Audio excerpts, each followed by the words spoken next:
সব রান্না করতে করতে হাঁপিয়ে গেছে, অর্ধেক রান্না করে গিয়ে বসে গেছে। আচ্ছা নিচে ডাব্বা আছে, দেখ চলে এসেছি রান্নাঘরে। তো আজকে ছুটি আছে, ছুটির দিনের বায়না হচ্ছে মা বাজারে গেছিলাম সকালে, একটু কাতলা মাছ এনেছি। দেখো কাতলা এনেছি, খুব সুন্দর কাতলা এনেছি, প্রায় 3 কিলো 3.5 কিলো ওজনের কাতলাটা। তার থেকে 1 কেজি মতো কেটে নিয়ে এসেছি, দুজন মানুষ কত খাবো, তাতেই 2 দিন হয়ে যাবে। তো এ দেখো রান্নাঘরে চলে এসছে। আজকের বায়না হচ্ছে মা কাতলা মাছ দিয়ে রান্না করব। তো কী রান্না করবি না, আজকে দই কাতলা রান্না করব। এবার দই কাতলা রান্না করতে গেলে গুছিয়ে তো আমাকে দিতে হবে, না গুছিয়ে দিলে তো হবে না। সেই জন্য মাছগুলো ধুয়ে লবণ হলুদ মাখিয়ে রেখেছি, হালকা করে হলুদটা দিয়েছি, হলুদটা বেশি দেয়নি, একদম না দিলেও ভালো লাগে না। তো রাঁধুনি এই যে আমার আছে, অন্য কিছু রান্না হচ্ছে, কী কী আছে তো সেটা পরে দেখাবো খাওয়ার সময়। তো এখন চলো মশলাটা আগে রেডি করি।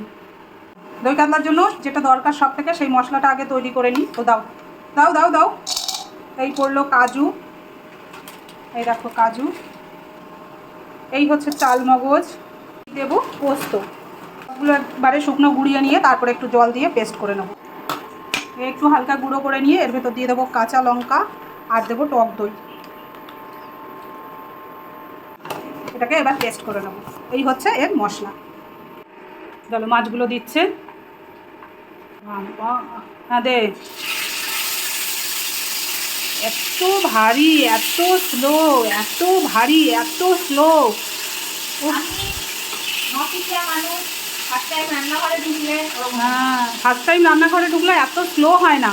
আমরা কি ফার্স্ট টাইম করিনি? আমরাও ফার্স্ট টাইম করেছি, কিন্তু এত স্লো না, প্রচুর স্লো। কান মারবি না, গায়ে তেল ছিটবে। ব্যাস এই হচ্ছে মাছ পড়ে গেছে। মাছটাকে হালকা করে এপাত ওপাত ভেজে নেবো। মাছটা হালকা করে ভাজা হয়ে গেছে, এবার মাছটাকে তুলে নেব। এটা দিয়ে ধরাও বড় কষ্ট।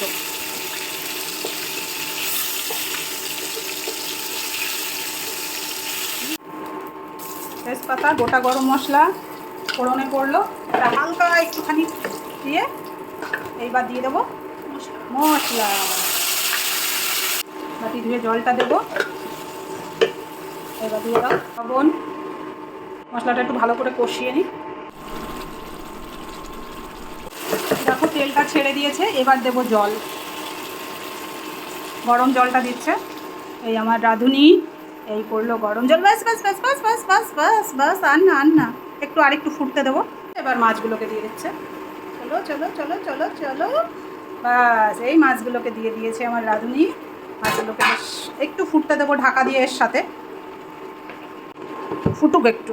দেখো রান্না করতে করতে হাঁপিয়ে গেছে, ওই দেখো গিয়ে বসে গেছে। আমার বাজার ঘাট সব রান্না করতে করতে হাঁপিয়ে গেছে, অর্ধেক রান্না করে গিয়ে বসে গেছে। মা করো, চলো নেবো একটুখানি গুঁড়ো দুধ, একটু গুঁড়ো দুধ দেবো, আর এর সাথে দেবো ঠান্ডা জল। গরম জল দেবো না কিন্তু, ঠান্ডা জলে খুব ভালো করে গুলে নেবো। এটা ঝোলটা শুকিয়ে এসছে, তেলটাও ছেড়ে দিয়েছে, দেবো একটু সামান্য দুধ এর ভিতরে। আমি একটু দুধ অ্যাড করবো। এটা প্রথমেই দুধটাকে দিয়ে আমি করতে পারতাম, কিন্তু একটু গরম জল দিয়েছিলাম যাতে মাছটা একটু নরম হয়ে আসে। তো মাছটা ভীষণ সফট হয়ে গেছে, সেই জন্য একটু দুধ দিলাম আমি। মরিচ দিচ্ছি, আমি একটু মুখে দিয়ে দেখলাম একদম ঝাল হয়নি, তো একটু গোলমরিচের গুঁড়ো দেবো, একটু গরম মশলা আর একটু ঘি।